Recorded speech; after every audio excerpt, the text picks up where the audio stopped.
हाय दोस्तों, वेद क्लासेस वेद sir channel में आपका स्वागत है। मैं आपका दोस्त वेद। आज हम फिजिक्स में नई यूनिट लेकर के आने वाले हैं, वो भी 10 मार्क्स का। इस यूनिट से आपका लगभग 10 नंबर का क्वेश्चंस बनेगा। ठीक है, अगर आप पुरानी वीडियो को नहीं देखे हैं तो आप प्लेलिस्ट में जाइए, टीजीटी फिजिक्स को आप सर्च मारेंगे तो आपको वहां से मिल जाएगा और पुरानी वीडियो को आप देख लीजिए। चलिए स्टार्ट करते हैं। सबसे पहले इंट्रो होने वाला है, ये बेसिक कंसेप्ट होने वाले हैं। तो देखिए कि हम क्या पढ़ने वाले। Uttar Pradesh TGT LT PGT lecture विज्ञान वर्ग के लिए हम वीडियो बना रहे हैं। ठीक है, तो उसमें हमारा विषय आज का क्या है? फिजिक्स भौतिक विज्ञान, जो कि हमने थंबनेल में देखा है। हम यूनिट पढ़ेंगे 5। उस यूनिट का नाम है विद्युत, मतलब इलेक्ट्रिक की बात चल रही है। ठीक है, तो याद रखिए, सबसे पहले आप जान तो जाइए क्या कर रहे हैं आप। ठीक है, तो इसमें क्या है, हमने सबसे पहली यूनिट आपको कवर करा दी है। ठीक है, इसमें से लगभग आपका 5 से 7 नंबर का क्वेश्चन आता है। याद रखिए, विमा एवं मापन तथा सदिश एवं अदिश राशियां, विमा एवं मापन तथा सदिश एवं अदिश राशियां से लगभग 5 से 7 क्वेश्चन आएगा। ठीक है, इतने आने की संभावना होती है कि पहली यूनिट मैंने कवर करा दी है। ठीक है, बहुत अच्छे से कवर कराई है। लगभग इसमें 13 वीडियो हैं।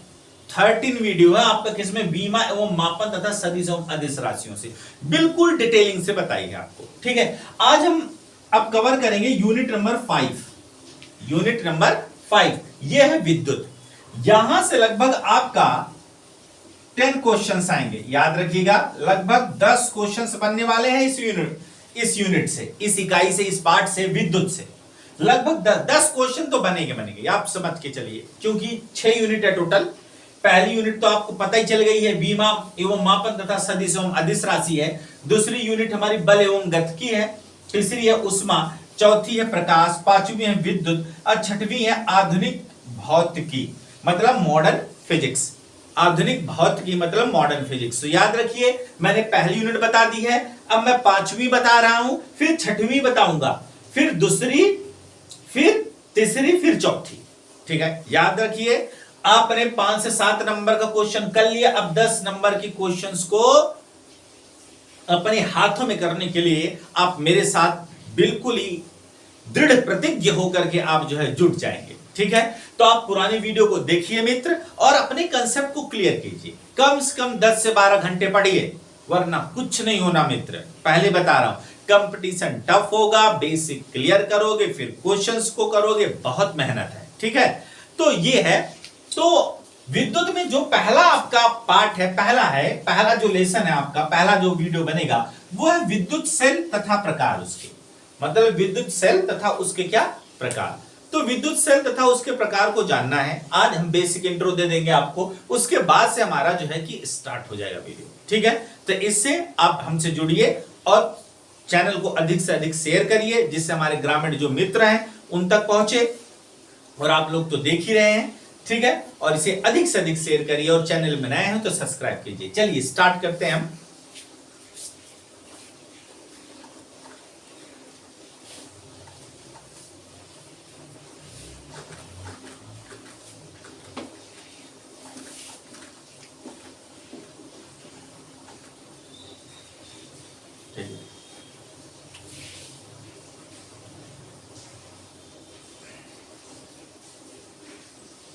इकाई 1 विद्युत। ठीक ठीक, उसमें पहला हमारा जो पोर्शन है वह है विद्युत सेल। विद्युत सेल, विद्युत सेल को इलेक्ट्रिक सेल बोलते हैं, इलेक्ट्रिक सेल। ठीक है, और ये यूनिट बहुत ही मजेदार है। 10 मार्क्स, 10 क्वेश्चंस, याद रखिए, लगभग 10 क्वेश्चंस इससे आएंगे। 10 क्वेश्चन तो आने ही है। पहली यूनिट से 5 से 7 क्वेश्चन, दूसरी यूनिट से 10, मतलब कि आपकी जो यूनिट क्या है, सॉरी, यूनिट जो आपकी 5वीं है, इस यूनिट से लगभग आपका यूनिट 5 से मतलब विद्युत से आपका लगभग 10 क्वेश्चंस आने हैं। ठीक है, लगभग 10 क्वेश्चन। तो 5 वहां से है, पहली यूनिट से, विद्युत से आपका 10 नंबर का 10 क्वेश्चन आएंगे, 10 5 15, लगभग 15 क्वेश्चन आप अपना बना लीजिए, ग्रिप कर लीजिए। मैं आपको बता रहा हूं ना कैसे तैयारी करनी है। एक लॉजिक स्टडी करनी है आपको, एक कंसेप्चुअल स्टडी करना, बैल की तरह नहीं वर्क करना अपने को, बस पढ़ रहे हैं, ठीक है। तो हमारा क्या होगा कि विद्युत सेल, ठीक है। अब विद्युत सेल क्या होता है, एक युक्ति होती है, एक क्या होती है, युक्ति होती है। विद्युत सेल एक युक्ति होती है जो क्या, रासायनिक ऊर्जा को, ये सभी जानते हैं यार, बस बता दे रहा हूं, बस जो रासायनिक ऊर्जा को विद्युत ऊर्जा में परिवर्तित करती है,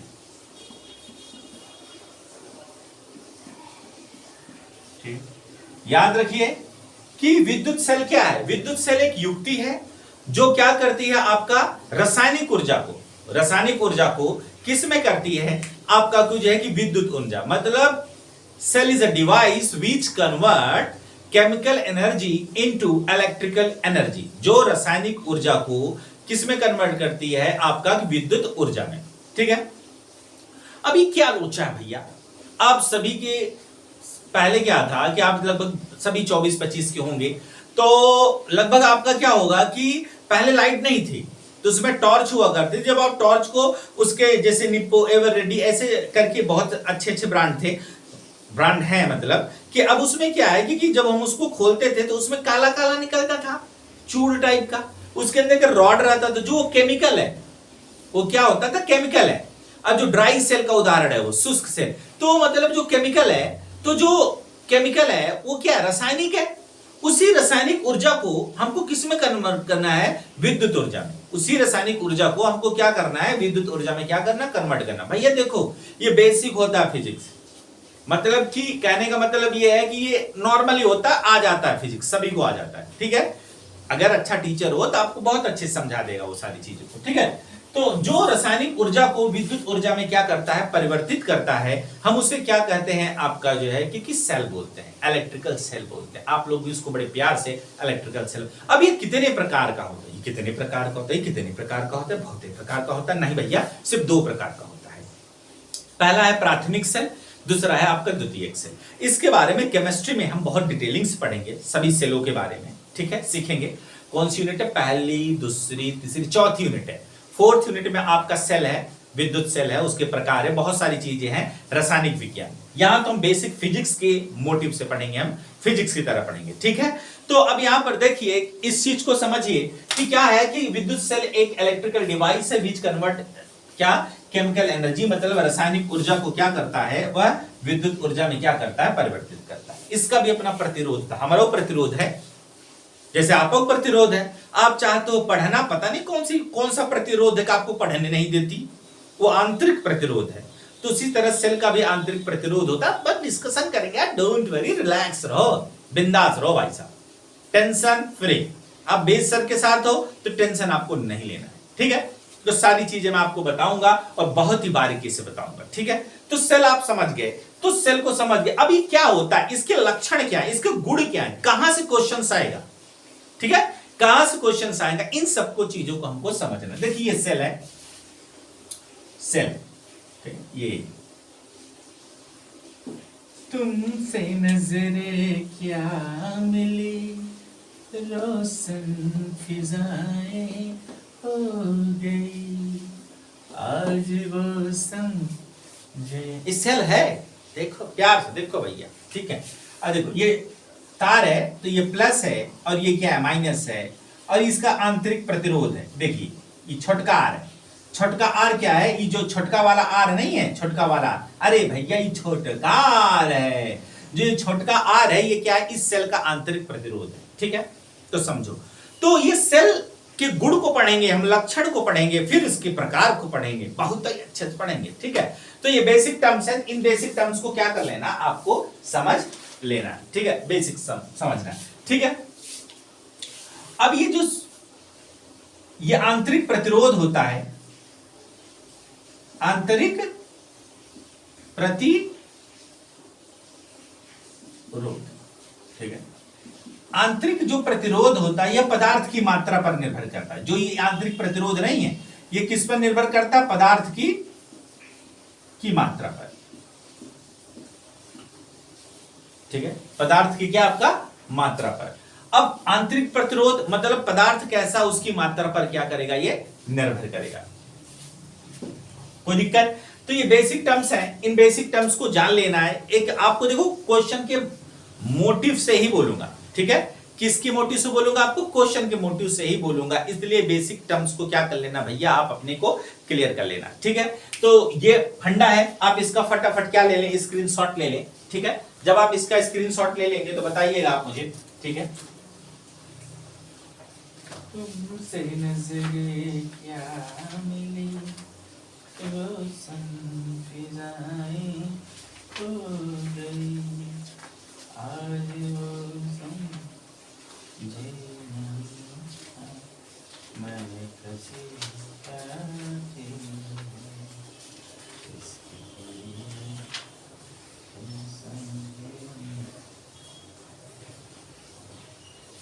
अब देखो ये हो गया पहला पॉइंट, आपको समझ में आ गया कि क्या है? देखिए, पदार्थ की मात्रा पर निर्भर करता है। दूसरा किस पर निर्भर करेगा? यह इलेक्ट्रोड, ये इलेक्ट्रोड है ना, यह इलेक्ट्रोड की दूरी पर निर्भर करता है। इलेक्ट्रोड के दूरी पर निर्भर करता है। समझ में आया? पहला क्या? आंतरिक जो प्रतिरोध है ये आर। एग्जाम आप कंसेप्ट को पकड़ना, जो ये इसका आंतरिक प्रतिरोध है किसी सेल का, इसका ईएमएफ ई है। अभी इसके बारे में बहुत डिटेलिंग्स हम पढ़ेंगे। ठीक है, नेक्स्ट वीडियो में बहुत डिटेलिंग्स पढ़ेंगे। तो जो ये आंतरिक प्रतिरोध है यह पदार्थ की मात्रा पर निर्भर करेगा। यह इलेक्ट्रोड, जो इलेक्ट्रोड है, इलेक्ट्रोड क्या होता है? एक एनोड होता है, कैथोड होता है। तो उनके बीच की जो दूरी होती है उस पर निर्भर करता है। एक प्लस होता है, दूसरा क्या होता है? माइनस होता है। इलेक्ट्रोडों के मतलब बीच की दूरी पर क्या करता है? ये निर्भर करता है। आगे देखिए,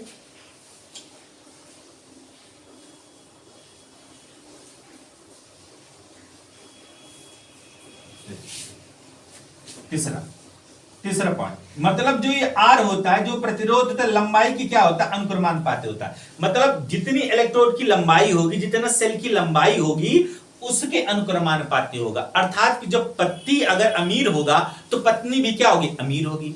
मतलब डायरेक्टली प्रोपोर्शनल। ठीक है, जो आंतरिक प्रतिरोध होता है वह लंबाई की क्या होता है? डायरेक्टली प्रोपोर्शनल होता है। अर्थात जो अगर आपकी पत्नी जो है, अगर आप अमीर हैं तो पत्नी भी क्या होगी? अमीर होगी। भाई 50% का शेयर है उसका। ठीक है, तो मतलब एक बढ़ रहा है तो दूसरा भी बढ़ रहा है। प्रतिरोध कब बढ़ेगा? जब लंबाई बढ़ेगी। कहने का मतलब क्या है? लॉजिक पकड़ो। अगर आप किसी की बहन बेटी किसी को भगा के लेके अगर आप जा रहे हो, बेसिक समझो, अगर लंबाई ज्यादा है तो इस चौक से नहीं तो अगले चौक पे, और अगले चौक से नहीं तो अगले चौक पे आपको पकड़ लेगा और आपकी ऐसी कुटम्मस होगी। अर्थात लंबाई बढ़ी तो प्रतिरोध बढ़ा, अगर क्षेत्रफल बढ़ा तो, एरिया बढ़ा तो आप इस गली से निकल लेंगे, इस गली से निकल लेंगे, इस गली से निकल लेंगे, उस गली से निकल लेंगे, और किस गली से निकल लेंगे आपको पता, उसको पता ही नहीं चलेगा। इसका मतलब प्रतिरोध घटता है जब क्षेत्रफल बढ़ता है, और लंबाई बढ़ती है तो प्रतिरोध क्या होता है? आपका बढ़ता है। तो इसका मतलब जो आंतरिक प्रतिरोध होता है वह लंबाई के अनुक्रमानुपाती तथा यह आंतरिक प्रतिरोध क्षेत्रफल के व्युत्क्रमानुपाती होता है।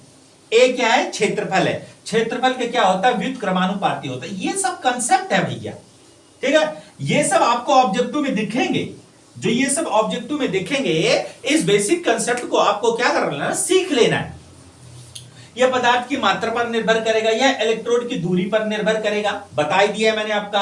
अर्थात R is directly proportional L के, R is directly inversely proportional to the 1/, area के, क्षेत्रफल के। ये बेसिक टर्म्स हैं। इन बेसिक टर्म्स को आप नोट कर लेना। ये आपके कंसेप्ट को बिल्डअप करने के लिए क्या है? आवश्यक है। ठीक है, तो ये बेसिक टर्म्स हैं। तो इन बेसिक टर्म्स को आप क्या करें? जानते रहें। ठीक है,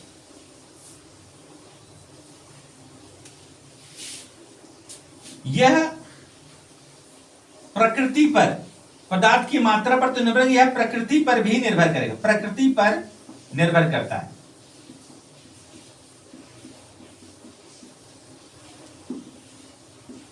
प्रकृति याद रखिए, ये सॉरी पदार्थ की क्या प्रकृति पर भी क्या करता है, यह निर्भर करता है। ये बेसिक टर्म्स है, ठीक है। ये बेसिक इंट्रो है आपका कि आंतरिक प्रतिरोध के बारे में मैंने आपको बता दिया। आपको ये कोटेशन मिलता है, प्रीवियस ईयर में क्वेश्चन पूछा भी गया है मित्र यहां से, इसलिए मैंने इसको डिस्कशन करना उचित समझा, ठीक है। तो अब यहां पर देखिए, अब ये बेसिक टर्म्स है, इन बेसिक टर्म्स को समझ लेना है, ठीक है। अब ये ईएमएफ है, इलेक्ट्रोमोटिव फोर्स, विद्युत वाहक बल। इसके बारे में नेक्स्ट वीडियो में बहुत डिटेलिंग से पढ़ेंगे, बहुत डिटेलिंग से, मजा आ जाएगा आपको भाई साहब नेक्स्ट वीडियो में आपको इसके। तो अब ये बेसिक टर्म्स हैं, इन बेसिक टर्म्स को आप जान लीजिए। अब आता है सेलों के प्रकार, ठीक है। सेलों के प्रकार के बारे में देखते हैं हमेशा। यहां देखिए,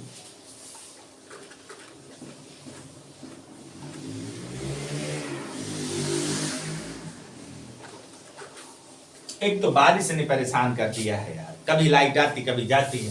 देखो सेल के प्रकार, types of cell, types of cell, ठीक है। अब देखो ये दो प्रकार का होता है, ड्रामा नहीं करना अपने को, लॉजिक में पढ़ना है। अब देखो सेल के दो, पहला क्या है, प्राथमिक सेल। अब छोटा करते हैं ना, इधर इधर, हाँ जगह हो जाएगा ना। देखो प्राथमिक सेल, और दूसरा क्या भाई साहब, ए पॉइंट। बी पॉइंट आपका क्या हो जाएगा, देखिए यहां पर द्वितीयक सेल, ठीक। अब प्राथमिक सेल क्या है, नॉट चार्जिएबल, मतलब इसे पुनः चार्ज नहीं किया जा सकता।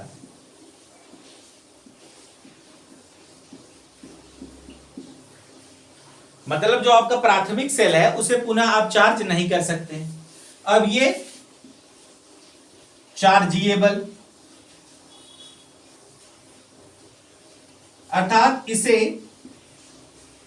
पुनः चार्ज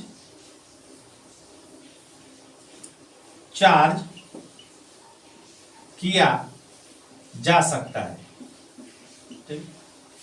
अब इनके उदाहरण आपसे पेपर में पूछा जा सकता है कि प्राथमिक सेल का जो उदाहरण है, ठीक है, यहां देखें, चलो यही देख ले उदाहरण।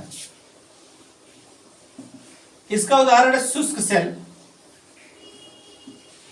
शुष्क सेल ब्रैकेट में ड्राई सेल,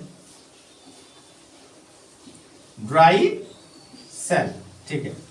दूसरा इसका उदाहरण है mercury cell, mercury cell, mercury cell, ठीक है। दूसरा तो इसका डैनियल सेल भी इसका उदाहरण है, डैनियल सेल नहीं होगा, ठीक है। इसे देखो, अब देखो द्वितीयक सेल, द्वितीयक सेल है तो इसे पुनः चार्ज किया जा सकता है, पता ही चल गया आपको।